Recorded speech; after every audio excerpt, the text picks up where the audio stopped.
Selamat pagi, anak-anak. Pada pertemuan kali ini kita akan membahas tentang persamaan trigonometri bentuk kuadrat. Kalau kemarin kita bahas tentang bentuk dasarnya. Jadi kita langsung saja. Yang pertama, sebelum membahas materi, perlu kalian paham dulu tentang materi prasyarat yang kita gunakan nanti. Pertama, bagaimana menyelesaikan persamaan kuadrat. Jadi, kalian sudah tahu bahwa untuk menyelesaikan persamaan kuadrat ada 3 cara. Yang pertama dengan memfaktorkan, kedua dengan menggunakan rumus persamaan kuadrat, dan ketiga dengan melengkapi kuadrat sempurna. Nah, silakan dipahami kembali. Kemudian kita gunakan identitas trigonometri. Sebenarnya materi ini kita bahas nanti lebih detailnya, tapi kita gunakan dulu rumus-rumus simpelnya. Seperti cos 2x sama dengan cos kuadrat x min sin kuadrat x, cos 2x sama dengan 2 cos kuadrat x min 1, cos 2x sama dengan 1 min 2 sin kuadrat x. Kemudian sudah lengkap sin 2x itu sama dengan 2 sin x dikali cos x. Dan identitas berikutnya cos kuadrat x plus sin kuadrat x sama dengan 1. Dan perlu diingat bahwa sekan x itu sama dengan seper cos x, koseknya seper sin x, kotannya seper tan x. Nah itu. Kemudian perlu diingat bahwa masing-masing fungsi sin cos tan mempunyai batasan-batasan tertentu. Fungsi sin itu nilainya berada pada rentang antara min 1 dan 1. Tidak mungkin sin itu mempunyai nilai 2 atau seterusnya. Jadi batasan cos juga sama, itu antara min 1 dan 1. Ini sangat penting sekali nanti kita gunakan untuk menyelesaikan persamaan trigonometri. Sedangkan tangan itu tidak ada batasannya. Jadi ini bisa kalian lihat berdasarkan grafik fungsi sin, cos, dan tan. Jadi diingat kembali grafik fungsinya. Oke, kita ke materi. Persamaan trigonometri bentuk kuadrat. Nah, seperti persamaan kuadrat biasa, bahwa persamaan trigonometri bentuk kuadrat secara umum bentuknya mengandung fungsi trigonometri, yaitu seperti a sin kuadrat x plus b sin x plus c sama dengan 0, kemudian a cos kuadrat x plus b tan cos x, a cos kuadrat x plus b cos x harusnya ini, plus c sama dengan 0, kemudian a tan kuadrat x plus b tan x plus c sama dengan 0. Dengan a, b, c itu elemen bilangan real. Nah, ini bentuk umumnya seperti itu. Nanti kita arahkan ke sana fungsi persamaan trigonometrinya. Bagaimana kita menyelesaikan bentuk kuadrat ini? Pertama, kita nyatakan persamaan trigonometri dalam bentuk persamaan kuadrat umum. Jadi kita arahkan ke bentuk sini. Kemudian kita tentukan akar-akarnya sesuai dengan cara yang tadi Pak sampaikan di materi prasyarat, bisa memfaktorkan, bisa menggunakan rumus atau melengkapi kuadrat sempurna. Baru terakhir kita selesaikan seperti cara kemarin pada saat membahas tentang persamaan trigonometri bentuk dasar. Tapi ada syarat khusus untuk menyelesaikan persamaan kuadrat bentuk trigonometri. Yang pertama, untuk sin, cos, dan tan haruslah bilangan real, sehingga diskriminannya D-nya yaitu b kuadrat min 4ac, b kuadrat min 4ac itu nilainya harus lebih besar sama dengan 0. Syaratnya baru persamaan trigonometri itu mempunyai penyelesaian. Kalau lebih kecil dari 0, maka persamaan trigonometri itu tidak memiliki penyelesaian. Dan perlu diingat juga, seperti di materi prasyarat tadi, bahwa sin x itu nilainya antara min 1 dan 1. Sedangkan cos x adalah min 1 dan 1 juga. Nah, dan x tidak ada batasan untuk ini, nilai maksimum dan minimumnya. Oke, kita lanjut ke contoh, biar lebih dipahami. Perhatikan contohnya. Tentukan himpunan penyelesaian persamaan trigonometri cos kuadrat x min cos x min 2 sama dengan 0 pada interval x antara 0 dan 360 derajat. Yang pertama, kita cek syaratnya. Jadi kita cek syaratnya, kita cari D-nya, diskriminannya. Ternyata hasilnya adalah 9. D sudah lebih besar dari 0. Sehingga penyelesaian trigonometri ini memiliki penyelesaian persamaan trigonometri tersebut. Kemudian baru kita langkah berikutnya kita faktorkan.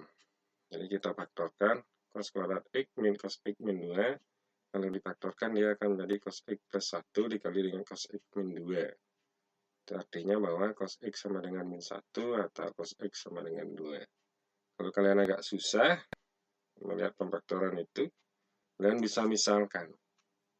Kita misalkan cos X-nya sama dengan A, sehingga persamaannya akan menjadi A kuadrat min A min 2. Jadi difaktorkan secara biasa, kita temu A-nya min 1 atau A-nya 2. Karena A kita misalkan tadi cos X, maka dia akan menjadi cos X sama dengan min 1 atau cos X sama dengan 2. Kalau kalian bisa langsung seperti ini, langkah bagusnya. Kalau masih bingung, boleh dimisalkan seperti di sampingnya. Nah, setelah itu baru kita selesaikan dengan persamaan dasarnya. Kita ambil pertama untuk cos X sama dengan min 1. Jadi, perlu diingat, cos berapa yang nilainya min 1? Nah, dilihat tabelnya. Diingat kembali tabel sudut-sudut istimewanya. Nah, untuk cos yang hasilnya min 1 adalah cos 180 derajat. Sehingga cos X akan menjadi cos 180 derajat. Penyelesaian cos itu ada 2. Jadi pertama itu 180 plus K kali 360. Kita substitusikan K-nya seperti kemarin. Temulah K 0-nya 180 derajat, K 1-nya 540. Tidak memenuhi syarat karena melebihi dari ini yang ditentukan. Untuk X2, cos rumusnya itu 180 dan min 180. Plus dan min. Jadi kita pakai min-nya. Sehingga ketemu juga hasilnya adalah yang memenuhi 180 untuk K1. Sedangkan K0 hasilnya min tidak memenuhi, K2 hasilnya 540 tidak memenuhi. Nah, ini untuk cos X sama dengan min 1. Berikutnya kita kerjakan untuk cos X sama dengan 2. Jadi kita cari untuk cos X sama dengan 2. Cos X sama dengan 2 itu tidak memenuhi syarat. Karena rentang nilai cos itu minimumnya min 1, maksimumnya 1. Sehingga untuk cos X sama dengan 2 ini tidak mempunyai penyelesaian. Jadi penyelesaiannya hanyalah 180 derajat. Ini berdasarkan cos X sama dengan min 1 saja.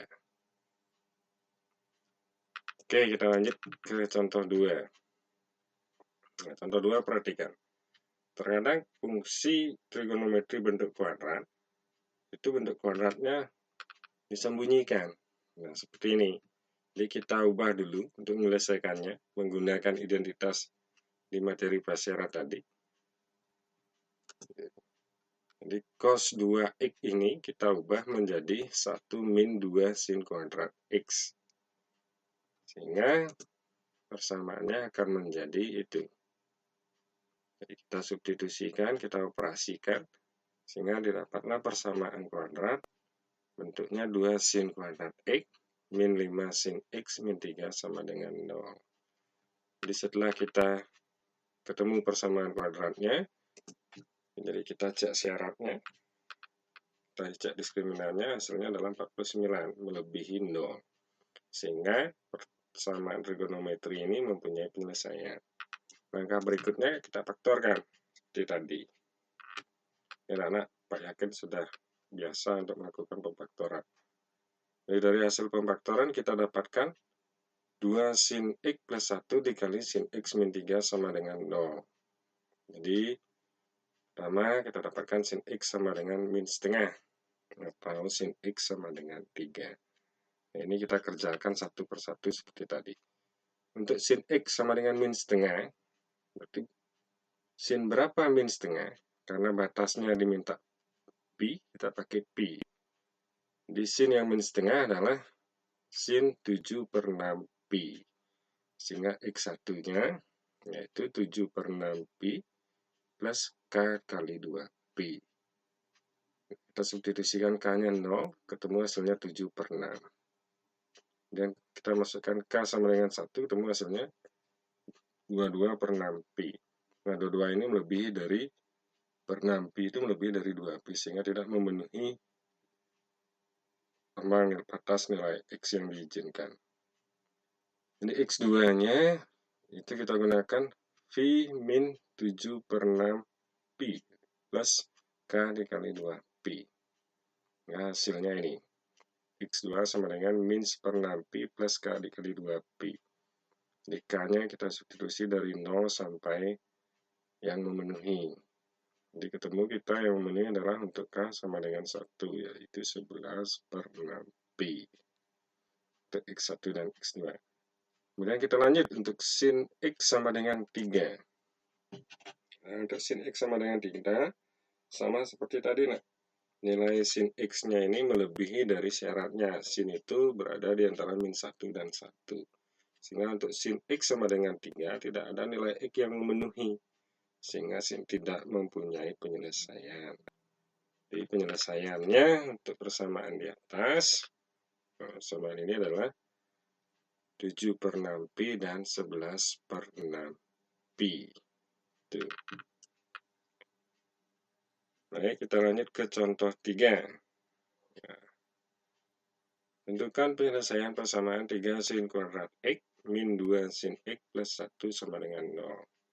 Untuk X antara 0 sampai dengan 360 derajat. Jadi ingat, kita cek dulu syaratnya. Kita cek syaratnya ternyata hasilnya min 8. Sehingga persamaan trigonometri ini tidak mempunyai penyelesaian. Jadi ditulis penyelesaiannya adalah kosong. Kalau dia tidak memenuhi syarat ini, tidak usah kita lanjutkan untuk pemfaktoran dan seterusnya. Karena sudah tidak mempunyai penyelesaian. Baik, demikian mungkin untuk pertemuan kita kali ini. Untuk evaluasi, nanti Pak lampirkan dalam video ini berupa Google Form. Silakan anak-anak jawab untuk menguji pemahaman tentang persamaan trigonometri bentuk kuadrat. Nanti hasilnya silakan dikirim balik melalui Google Classroom. Demikian pembelajaran kita hari ini. Pak akhiri, Pak ucapkan selamat belajar.